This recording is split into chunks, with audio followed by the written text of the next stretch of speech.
평안한 안식일입니다. 예. 얼마 전에 이재인 장로님께서 안식일 아침 인사를 설명해 주셨는데 아직까지 좀 익숙하지 않는 것 같습니다. 오늘 제가 다시 정확하게 설명을 드리고 안식일 날 인사를 다시 한번 확실하게 인증샷을 하고 가도록 그렇게 하겠습니다. 자, 평안한 안식일입니다.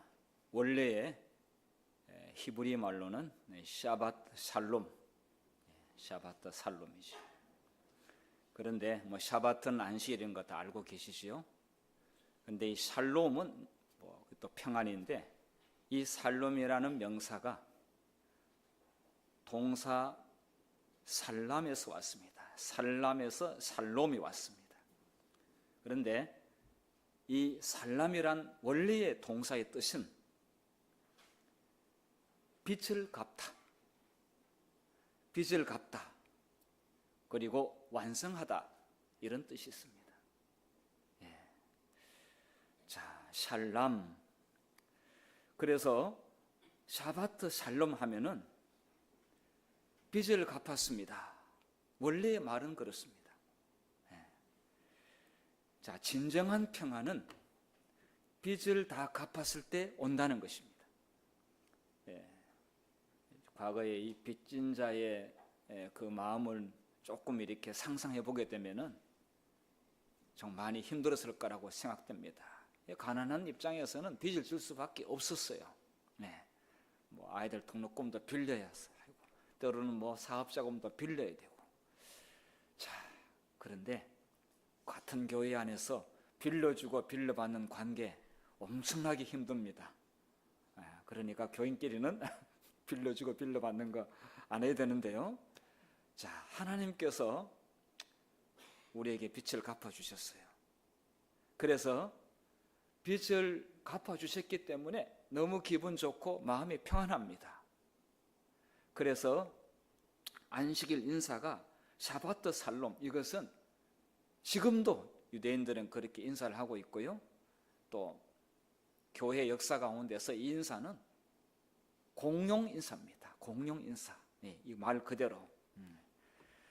자, 마태복음 6장 12절에 보게 되면 동일한 단어가 있습니다. 그런데 이제 이거는 헬라어입니다. 구약의 사바트, 샬롬 있는데, 자, 이 신약의 헬라의 마태복음 6장 12절에 보게 되면 동일한 똑같은 의미가 죄 지은 자를 사하여 준 것 같이 우리 죄를 사하여 주시옵고, 이 기도문이 있는데, 이 기도문의 원래의 그 뜻은 뭐냐 하면은 우리도 우리에게 빚진 자들을 탕감해 준 것 같이 우리를 위하여 우리의 빚들을 탕감하여 주옵소서. 이게 정확한 원래의 의미입니다.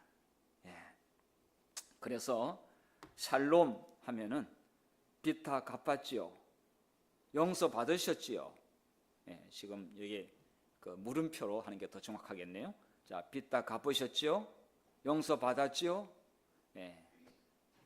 그래서 안식일은 우리 모든 빚을 다 갚아주신, 죄의 빚을 다 갚아줬다는 말은 우리를 용서해 주신 하나님, 그 하나님 우리에게 평안을 주셨어요. 그래서 우리도 다른 사람들에게 함께 평안을 서로 나누는 거예요. 샬롬, 한국말로 말하면 안녕이란 말이죠. 안녕. 자, 앞으로 우리 교회에서 안식일 인사할 때 이렇게 좀 말을 좀 표현하는 게 좋겠죠. 샤바트 살롬이라고. 구기달 집사님 한번 해보세요. 샤바트 살롬이라고. 어려운 말은 아닐 거라고 생각되는데 익숙해지면은 인사를 충분히 잘 할 수 있으리라고 생각합니다. 한번 같이 옆 사람에게 인사해 볼까요? 샤바트 살롬. 평안한 안식일입니다. 정 해가 잘 안 돌아가면은 평안한 안식일입니다 해도 괜찮습니다. 괜찮아요. 안식일에 이렇게 인사하면 다른 모든 세상 사람이 누릴 수 없는 독특한 인사말로 우리 서로를 평안하게 해줄 수가 있습니다. 앞으로 이 인사말은 정말 우리 교회에서 풍성했으면 좋겠습니다. 자, 오늘 설교 제목은 제일 좋은 옷을 입혀라. 제일 좋은 옷을 입혀라. 이 제목과 그림에 대한 설명은 조금 후에 하기로 하고요. 제가 잊어버릴 수 없는 한 설교가 또 한 예화가 있어요. 제가 학교 다닐 때 전한봉 전도사님이 교목으로 전도사로 오셨어요. 전도사. 그래서 나중에 이야기 들었는데 학교에 있으니까 이 목회하고 좀 다르잖아요. 학생들 가르치다 보니까 선생인데 학회 찾아가가지고 학회장님 저는 꼭 목회를 하고 싶습니다. 목회로 좀 보내주십시오. 학교 편하고 좋은데 학교에서 있으면 되는데 학교에서도 꼭 누군가가 있어야 될 자리인데 계속 학교에 있지. 그러니까 아니요 저는 목회를 하고 싶습니다. 제발 지역교회로 보내주십시오 라고 해서 이제 인사발령을 받고 간 곳이 거제도였는데 교인 한 명도 없는 곳에 가게 됐다고 합니다. 이사는 갔는데 하여튼 찌그러진 집에 이름은 있지만은 사실 정기적으로 출석하는 교인은 없었다고 했습니다. 학교에 있으면은 절로 학부형들, 학생들 이렇게 안식일 날 많으니까 영혼에 대한 귀중함을 그렇게 뼈저리게 느끼지는 못하다가 일선교회에 나가면서 금요일 안식일에 한 영혼이 자리에 앉아주기를 바라는 마음으로 얼마나 간절히 기도를 드렸는지 정말 바람소리 하나에도 문소리 약간 하나에도 뒤를 돌아보면서 오늘 누가 이 교회에 올 것인가, 하나님 한 사람이라도 보내주십시오 애절하게 기도를 드렸는데, 그래서 이웃집에 방문 다니면서 영혼들을 이제 교회로 전도하는 그런 일을 했는데, 전파 사이에 어느 아저씨가 이제 친하게 됐고 그 부인도 교회를 나오게 됐고, 그런데 이 남자분이 믿음이 그렇게 강하지가 않아서 때로는 장날 아니면 뭔가 일이 있으면은 자주 안식일 날 빠졌다고 합니다. 그리고 아직 신앙이 이제 초보 단계에 있었던 것이죠. 구도자도 많지 않고 교인이 없는 가운데서 한 명의 구도자가 생겼을 때에 그 기대가 얼마나 간절하고 컸는지요. 그 전날 가서 내일 교회에 꼭 나오세요 라고 말씀을 드렸어요. 대답은 했어요. 그런데 안식일 아침에 아무리 기다려도 그분이 오지 않았어요. 그래서 11시가 돼서도 안 나타났어요. 참 실망이 보통 큰 게 아니죠. 이런 경험을 우리 성령님께서 몇 번 해보시게 되면은요, 이런 생각이 들 겁니다. 나는 앞으로 교회 다니면 절대로 빠진 일 없을 거야. 지각 안 할 거야. 몇 번 해보게 되면은 그 심정을 알게 됩니다. 목사님이 마음이 무거웠어요. 그날 설교는 굉장히 무겁게 했습니다. 예배 마칠 때까지 그 구도자는 오지 않았어요. 그리고 그날 그뿐만 아니라 하여튼 몇 사람이 예배 드리긴 했습니다마는 꼭 오기로 기대했던 그 사람이 오지 않았어. 상당히 마음이 무거웠었어요. 그런데 5시 정도가 됐는데 그 부인이 교회에 달려왔어. 엉엉 울었어요. 큰일 났다. 목사님 뉴스를 보세요. 지금 배가 부딪혀가지고 배가 가라앉아가지고 사망자 명단이 나오는데 제 남편의 이름인지 뭔지 하여튼 떴는데 제가 눈물이 가려서 볼 수가 없을 정도입니다. 큰일 났습니다. 그래서 TV를 켜서 보니까 그 오기로 한 그 구도자가 그 사망자 명단에 있었습니다.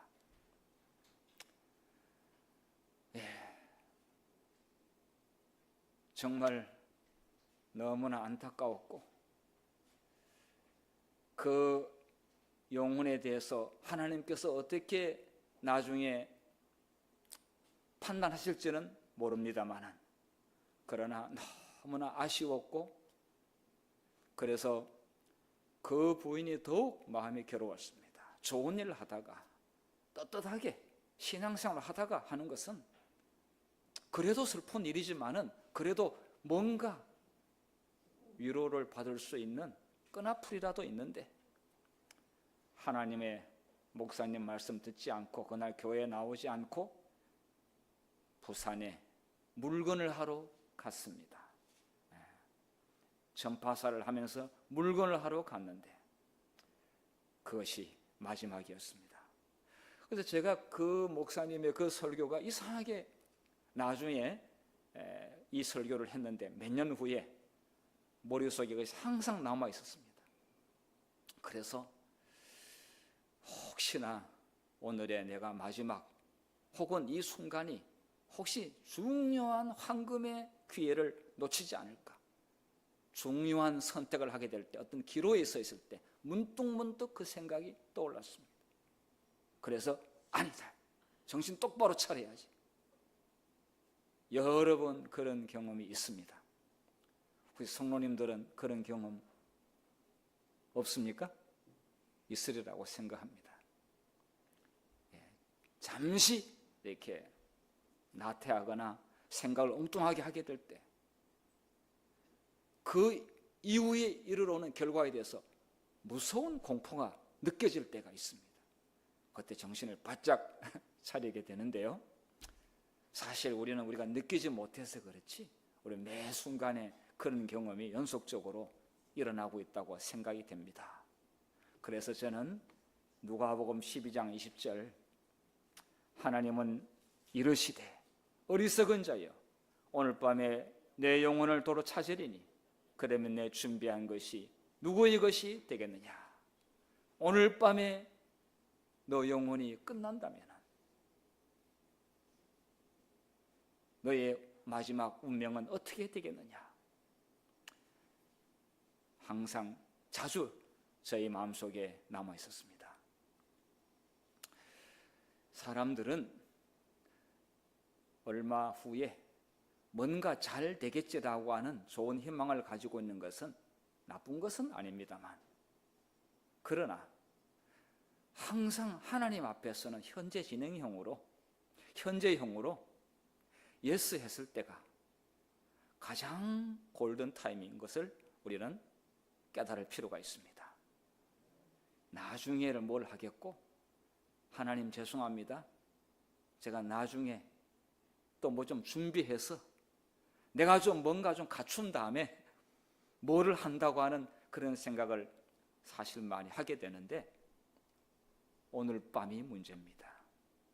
오늘이 문제고, 많은 사람들이 하나님의 현재의 골든 타임을 무시하거나 대수롭지 않게 넘겨줘서 그의 영혼을 영원히 잃어버리는 경우들이 너무 많고, 어떤 경우는 당장 죽지는 않는다 할지라도 돌아올 수 없는 강을 건너는 경우가 너무 많습니다.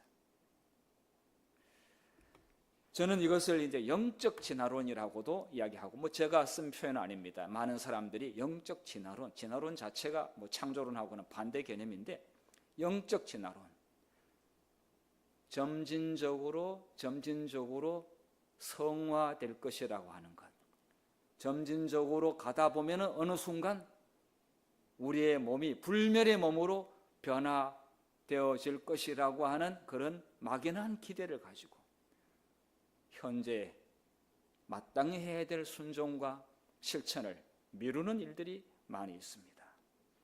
영적 진화론은 사실상 사단이 우리의 마음 가운데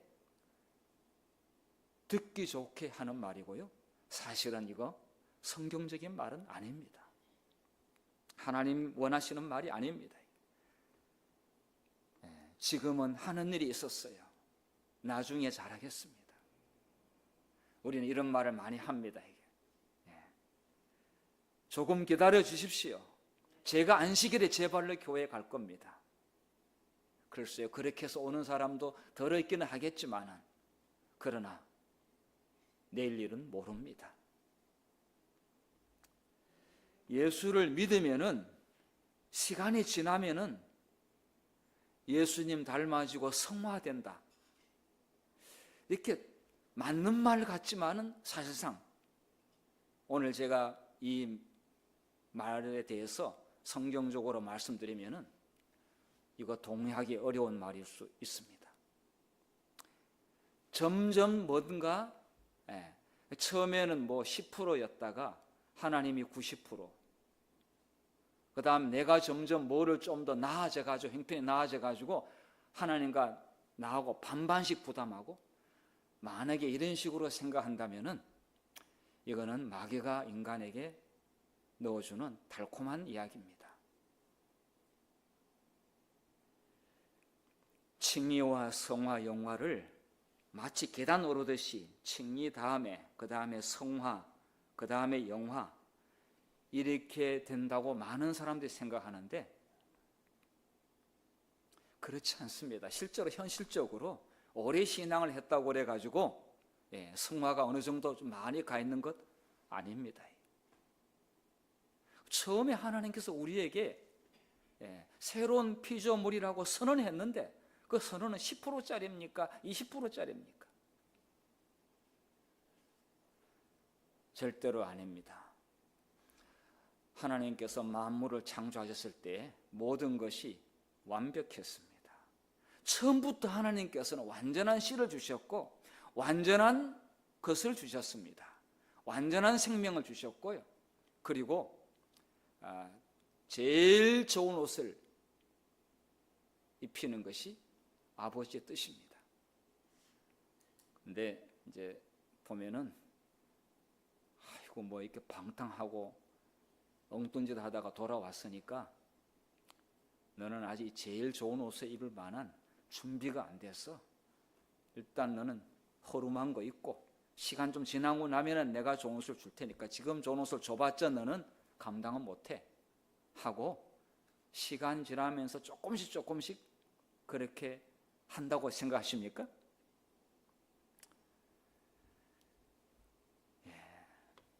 1년 후에 어느 정도 준비가 될 것이다라고 했지만 사실 1년 지나 보니까 작년하고 올해하고 똑같아요. 1년 동안 얼마나 우리가 달라졌는지 자신이 없습니다. 이게 영적 진화론입니다. 이게 막연하게 기다리고 그렇게 될 것이라고 하는데 현실하고는 거리가 멉니다. 어떤 분은 일요일 현명이 내리면,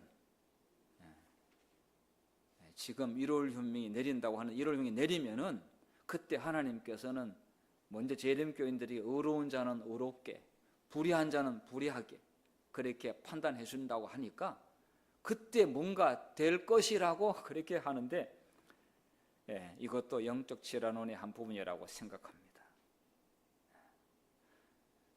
성령을 경험하고 하나님의 생명의 씨가 있으면 처음부터 있는 것이지 나중에 만들어지고 그것이 아닙니다. 내가 노력해서 내 자신을 변화시킬 수 있을까? 성경도 1년에 10번 통독하고 그 다음에 금식기도도 막 여러 번 하고 헌신도 하고 이것을 통해서 내 자신의 본성을 변화시킬 수가 있을까요? 만약에 본성을 변화시킬 수 있다고 한다면 예수님께서 십자가에 한 알의 밀알이 되지 않아도 될 수 있지 않을까요? 본인이 노력해서 될 수 있는데 절대 안 되기 때문에 주님께서는 자신이 죄의 유전자가 없는, 죄의 염색체가 전혀 섞이지 않는 순수한 자신의 생명을 우리에게 100% 완벽한 씨를, 본성을 우리에게 주시면서 처음부터 칭의와 성화와 영화는 같이 출발하는 것이다.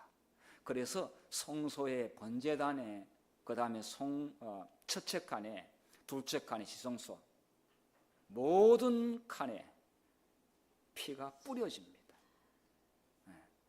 그러니까 번제단에만 있으면은 이제는 그 다음에 성화 이렇게 해서 계단에 올라가듯이 탁탁 진행될 수 있는데, 십자가 번제단에서의 그 피를 뿌리고 성소에 가서 뿌리고 지성소에 가서 뿌립니다. 지난 안식일에 제가 이런 말씀을 드렸습니다. 인간의 못된 성질을 고칠 수 있는가? 타고난 못된 성질을 고칠 수 있는가? 다른 사람들에 대해서 고치라고 우리가 주문도 하고 교육도 하지만은 사실은 고칠 수가 없습니다. 우리가 뭐 이렇게 수양하고 노력해가지고 고칠 수 있다. 절대로 못 고친다. 절대로 못 고친다고 했습니다.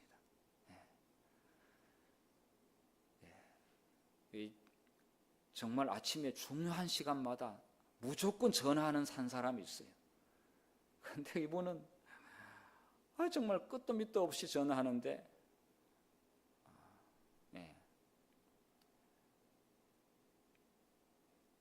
본인의 생각은 완전히 궤변인데 이분은 하여튼 모든 머리부터 발끝까지 불교의 그 사상과 그 다음에 철학으로 몸에 다 배어 있어요.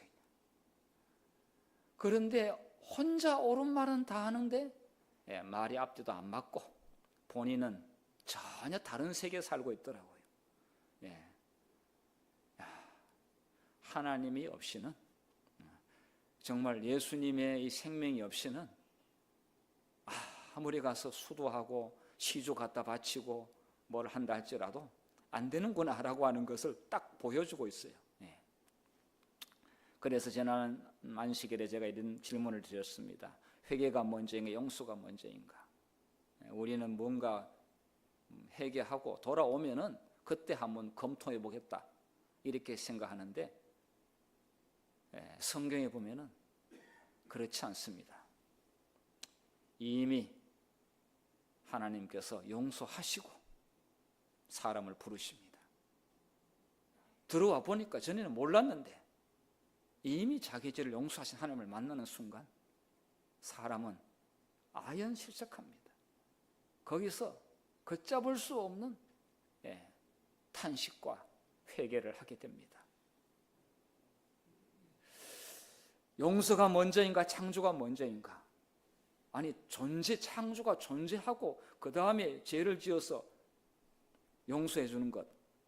그런데 성경에 보게 되면은 이미 용서하기로 하시고 창조한 것을 볼 수 있는데 그것이 구속의 경륜이라고 합니다. 하나님의 본성 자체가, 그분은 혹시 인간이 죄를 지었다 할지라도 이 사람을 용서하기로 미리 생각하고 창조하셨어요. 죄를 안 지으면 더 좋겠지만, 그래서 이 부모님들은 자식들에 대해서 말은 너 행동 고쳐, 너 아버지한테 그게 뭐냐 이렇게 이야기하지만 사실 아버지는 이미 용서했어요. 엄마는 다 용서했습니다. 그 아들이 자식이 잘못했다고 하면 그걸로 그냥 종결이 되는 것이죠. 자, 이러한 성경의 내용을 봤을 때 인간이 뭐를 정말 자신이 준비해서 1년 후에 아니면 얼마 후에 뭔가 좀 이렇게 보여주겠다고 하는 것 자체가 얼마나 어리석고 무모한 생각인지 알 수 있습니다. 우리는 탕자처럼 그 집이 좋아서 가는 게 아니죠. 아버지의 용서의 품으로 빨리 되돌아가는 것이 그게 살 길이고, 갔을 때는 이미 집에 제일 좋은 옷은 준비되어 있었습니다. 신도 준비되어 있었습니다. 반지도 이미 준비되어 있었습니다. 그것도 모르고 우리는 뭔가 좀 이렇게 준비해서 뭔가 이렇게 좀 체면 처리를 하려고 하는 그런 생각을 하게 되는데, 참 너무 바보 같은 생각이죠. 자, 그래서 고침이 먼저인가 돌아옴이 먼저인가? 자, 우리는 자꾸 고쳐서 그 다음에 뭐를 하려고 그러고, 그런데 뭐가 먼저이겠습니까? 예레미야 3장 22절에 배역한 자식들아 돌아오라. 내가 너희의 배역함을 고치리라. 보소서 우리가 주께 왔사오니 주는 우리 하나님 여호와이십니다. 돌아오라. 먼저고 그 다음에 고친다는 말이 있습니다. 돌아오지 않으면 못 고치고, 돌아오게 되면 고치는 것은 내가 고치는 것이 아니라 하나님이 고치는 것입니다. 못된 성질도 고치고, 그 다음에 타고난 정말 이상한 것, 본인도 싫은 그러한 것들을 내가 고치는 게 아니라 아버지께서 고치신다는 그런 말씀이죠.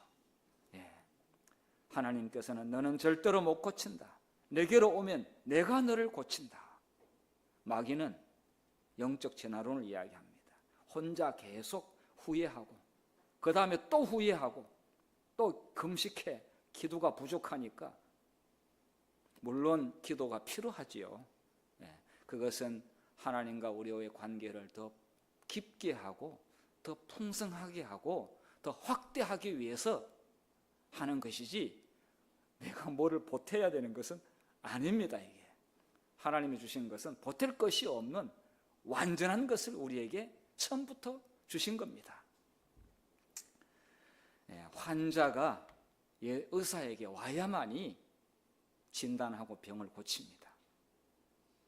이 죄인이 예수님께 와야 예수님께서, 의원 되시는 예수님께서 우리 새 사람으로 만들어 주시는 겁니다. 사람들은 말로 돌아갔다고 하지만 실제로는 돌아가지 않고 있습니다.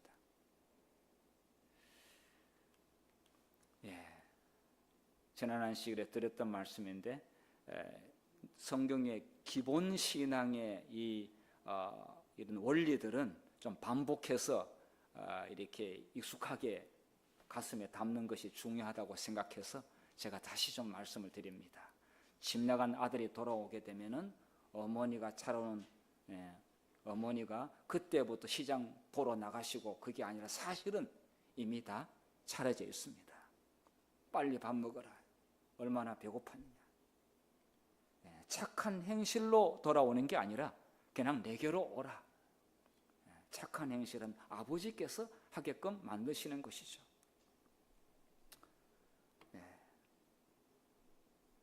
오늘 제가 어떤 분이 이 자리에 꼭 오기를 제가 일주일 동안 기도했는데, 아침에 벨이 울려서 보니까 오늘 교회 못 온다고 그래가지고 제가 퍼포먼스는 못하게 됐습니다. 다음 기회에 하려고 하는데, 담배, 술, 도박, 노름, 못된 행실, 이런 심보 고치고 오라고 말하지 않았습니다. 내게로 오라. 아버지의 품으로 오라. 우리 하나님께서 그런 거 고치는 거 문제도 안 됩니다. 근데 우리가 하려니까 참 실망 많이 하고 있지 않습니까? 그러면서 또 똑같은 안 되는 거를 또 하고 있습니다. 그러니까 그런 말씀을 하셨어요. 재림교회는 작년에 했던 안 되는 일을 다시 혁신적으로 바꿔가지고 새롭게 뭔가 전략을 꾸며하는 게 아니라 잊어버리다가 때가 돼가지고 작년에 실패했던 것을 올해 똑같이 또 하고 있다. 이렇게 이야기했는데 정확한 진단인 것 같습니다. 우리가 그렇게 해서는 안 되는 거죠. 그런데 신앙생활도 그렇게 하고 반복하고 있는 것 같습니다. 수십 년 동안. 자, 오늘 제가 본문의 말씀을 가지고 핵심을 좀 말씀드리려고 하는데 같이 읽어보도록 하겠습니다. 누가복음 15장 21절부터 24절까지의 말씀. 시작. 아들이 이르되 아버지, 내가 하늘과 아버지께 죄를 지었사오니 지금부터는 아버지의 아들이라 일컫음을 감당하지 못하겠나이다 하나, 아버지는 종들에게 이르되 제일 좋은 옷을 내어다가 입히고 손에 가락지를 끼우고 발에 신을 신기라. 그리고 살찐 송아지를 끌어다가 잡으라. 우리가 먹고 즐기자. 이 내 아들은 죽었다가 다시 살아났으며 내가 잃었다가 다시 얻었노라 하니 그들이 즐거워하더라. 네, 이 제일 처음에 이제 이 돌아온 아들이 미안하고 창피하고 부끄러워가지고 아버지, 이제는 아들을 노릇 못했으니까 아들이라고 말하지 마세요. 저 아들 아닙니다. 이렇게 이야기하니까 만약 여기 우리 같으면은 또 22절 되기 전에 그래 정신 똑바로 앞으로 차리고 살 거냐? 내가 그만큼 나가지 말라고 그랬더니 그렇게 말을 안 듣고 재산 자기 뭐 챙겨달라고 할 때는 언제고 이제 와가지고 그러느냐? 너는 내가 앞으로 지켜보겠어. 6개월 동안 지켜보고 개선의 여지가 없으면은 너는 국물도 없어. 이런 말이 성경에 없어요. 네, 이런 말은 없어요. 네. 아버지가 대답 안 합니다. 그 부분에 대해서 대답 안 합니다. 오히려 종들아 빨리 제일 좋은 옷을 준비해라. 이미 준비되어 있는데 가져오라는 뜻이죠. 네. 이렇게 제일 좋은 옷은 누가 입었던 옷입니까? 아버지가 입었던 옷이죠. 아버지가 입었던 옷, 아버지의 이 인감도장 반지, 아버지 것을 받을 만한 준비가 전혀 안 돼 있는 그 돌아온 아들에게 파격적으로 주는 것입니다. 자, 여기 제일 좋은 옷은 탕자가 한순간에 아버지가 되는 거예요. 그냥 네. 아버지의 위치까지 올라가 버리는 거예요. 반지 이 인감도장을 끼워주는 것은 재산 상속 완료를 의미하는 거죠. 발에 신을 신기는 건 노예의 신분에서 이제 양반으로, 그러니까 아버지와 동급으로 전부 다 한순간에 올라갔어요. 자, 영적 진화론 여기서 전혀 부합이 안 됩니다. 점진적으로 아버지는 제일 좋은 것을 가령 100%를 아들에게 줘버립니다. 그래서 여기에 보니까 한순간에 그냥 아버지 위치로 올라갔으니까 칭의와 성화, 영화가 단번에 다 이루어져 버렸어요. 그래서 이 성화라고 하는 말이 조금 후에 다시 설명하겠습니다만은, 성화라는 사람이 거룩하게 되었다. 사실 인간이 거룩하게 된다고 하는 말이 참 이게 그 문자하고 실제하고는 안 맞습니다만은 성경에는 성도라고 했습니다. 거룩한 백성이라고 했습니다. 이게 성도들이 깨끗해가지고 거룩한 백성일까요? 죄가 없어가지고 거룩한 백성이라고 말할까요? 거룩한 하나님께 속해서 거룩한 백성이라고 할까요? 아마 후자가 더 맞는 것 같기도 하고요. 예, 여기에 성화라고 하는 이것은요, 구별하여 바쳐졌다는 의미가 더 원어적으로 정확합니다. 하나님께 바쳐졌다는 거예요. 예. 자, 그 의미를 좀 살펴보겠습니다. 성화의 원래의 의미를 보겠습니다. 자, 거룩하게 하다, 크데샤. 이것도 역시 이거는 명사인데요. 카다시 동사에서 명사가 크데샤가 옵니다. 항상 이렇게 동사에서 명사가 와요. 거의. 그런데 이게 보니까 창녀, 성녀, 이 성녀라는 게 깨끗해서 성녀라는 말이 아니라 이방 신전에 바쳐진 여인이니까, 이거는 정말 왜 하나님께서 이 우상 숭배에 그걸 아주 혐오하고 증오하셨는지 미워하셨는지를 볼 수 있는데, 이방 신전에 장녀들을 말하고 있습니다. 마귀의 것으로 바쳐졌다는 거예요. 근데 거룩하게 하다? 전혀 안 맞는 말이 아닙니까? 자, 이 카다시, 남자, 미동이, 성경이 미동이라고 하라고 남자. 자, 여기에다가 조금 더 이제 발전 트랜스젠더가 있어요. 그러니까 사람이 인위적으로 남자를 여자로 만들고 여자를 남자로 만들고 트랜스젠더가 있는데, 이렇게 신에게 바치면은 더 신이 좋아한다는 거예요. 이게 참 우리가 보통 상식적으로 전혀 말이 안 되는 그런 것이고, 그런데 거룩하게 하던 단어하고 이 단어하고 같은 쓰여진 겁니다. 그 사람들은 이걸 구별하여 바친다. 신의 것으로 바친다. 그런데 히브리서 10장 14절에 이런 말씀이 있습니다. 제가 한 제물로 거룩하게 된 자들을, 자, 여기 물론 이제 이것이 신학, 이거는 헬라어지만은 똑같습니다. 여기도 바쳐진 것입니다. 한 제물로 바쳐졌다. 그리고 그 바쳐진 자들을 영원히 온전케 하셨느니라. 현재 완료형으로서, 수동태 현재 완료형으로서 내가 거룩하게 해서 되는 게 아니라 거룩하여졌습니다. 거룩하게 되었습니다. 미래에 될 것이다, 앞으로 시간 지나면 될 것이다 아니라 단번에 현재 완료로 됐다라고 선언하고 있습니다.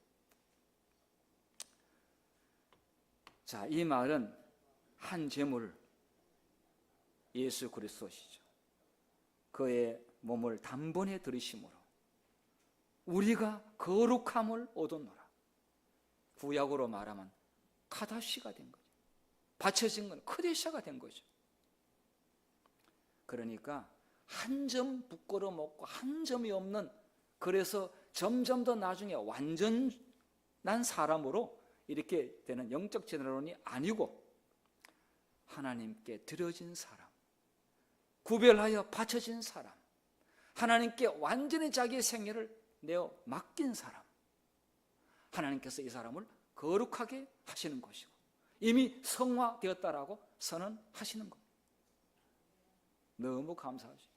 정말 부끄럽고 못난 이 죄인을 우리 아버지께서 그렇게 인정해 주시고 선언해 주시니까 우리가 할 수 있는 일은 죽도록 충성하는 것밖에는 다른 할 게 없습니다. 칭의, 성화, 영화는 동시에 일어나고 있다. 물론 이 말에 대해서는 약간의 좀 다른 주장을 하고 있는 분도 있을 줄 믿습니다만은 얼마 전에 우리 십자가 연수 홍강희 목사님께서 이 말씀을 해주셨고 우리 교인들도 이미 이 말씀을 들었습니다. 또도 재림연수원에 가서 여러 번 이 말씀을 들었죠. 목사님의 이 연구를 듣고 우리는 깜짝 놀랐습니다. 우리는 점진적으로 뭔가 이렇게 시간 지나면은 뭔가, 그래서 닮아간다고 하는 표현이 이게 잘못하게 되면은 영적 진화론으로 생각할 수 있겠구나. 닮아가야 되는 것은 맞습니다. 그런데 받쳐지고 구별하여 하나님께 맡기는 믿음으로 갔을 때 자연적으로 닮아지게 돼 있는 것입니다. 내가 닮는 것이 아니죠. 자, 아버지 가락지를 끼웠을 때 너는 내 것이다. 너는 완전한 내 아들이고 성화되었다라고 쓰는 것입니다. 너는 반쯤밖에 안 됐어. 너는 60점밖에 안 됐어. 이렇게 하지 아니하시고 아들이라는 그 자체가 뭐냐면 이미 인정하신 겁니다. 하늘의 상속자로 인정하신 겁니다. 아버지가 죽었다가 다시 살아난 아들을 하늘같이 높였는데 이것이 용합니다. 그래서 이미 우리는 믿음으로 그것을 받아들이고 감사함으로 가는 것이죠. 로마서 8장 30절 같이 읽도록 하겠습니다. 시작. 또 미리 정하신 그들을 또한 부르시고 부르신 그들을 또한 의롭다 하시고 의롭다 하신 그들을 또한 영화롭게 하셨느니라. 자, 여기 어렵다 하시고 완료형입니다. 현재 완료형이에요. 앞으로 될 것이다 아니라. 그리고 영화롭게 하셨다. 영화가 자, 예수님 오시기 직전에 그렇게 그것은 자연적으로 이미 우리의 몸이 불멸의 생명으로 변화되는 것은 그건 우리 걱정할 필요가 없는 일이죠. 지금 여기 하신 것은 완료형입니다. 이미 했다는 것입니다. 앞으로 영화롭게 하실 것이가 아니고 이미 영광스럽게 하셨다. 거듭난 사람은 완전한 사람으로 태어나는 것이다. 반쯤이 아니라 완전한 사람으로 태어나는 것이다.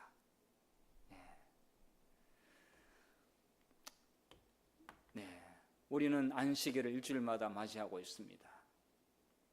그런데 금요일날 좀 바쁘지요. 서둘러서 안식일 지켜 교회 오느라고 때로는 정신없을 때가 있습니다. 그런데 언제나 우리는 늘 하던 일을 멈추고 오지. 다 해놓고 글쎄 항상 부족하고 그리고 시간 되니까 중단. 그리고 안식일의 시간이 옵니다. 그런데 이것은 우리 인간은 아무리 해도 미완성이고 아무리 해도 우리는 부족한 상태예요. 그런데 제7일 안식일은 완전한 모든 것을 완전케 해놓은 상태에 우리를 그냥 들어오라는 것입니다. 그래서 아버지께서 완성해 놓은 것들을 우리 거기서 누리고 감사하고 가슴에 가득 채우면 우리는 완성된 자로 하나님께서 간주하시는 것이고 그런 사람으로 하나님의 백성으로 삼아주시는 거죠. 그래서 안식일 들어오라고 하게 될 때 들어오면은 그게 더 승산이 있지 뭐를 좀 더 막 해가지고 이렇게 하면 마음의 준비가 안 돼서 그리고 교회 와도 아예 또 우리가 잔상이 세속적인 잔상이 남아 있습니다. 중단하고 하나님의 완성 안으로 심히 좋았더라 라고 하시는 그 완성 안으로 들어오는 것이 이게 복음이요 아버지께서 가장 원하시는 것임을 기억해야 되겠습니다. 시간이 돼서 저는 이제 말씀을 마치는데요. 우리가 하나님께 충성할 수 있는 힘, 또 믿음,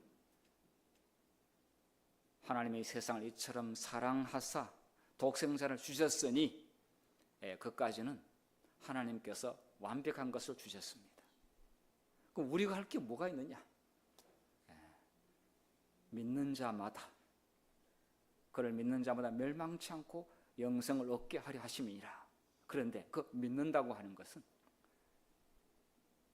헬라어로 피스토라고 하는 것인데 위탁하다.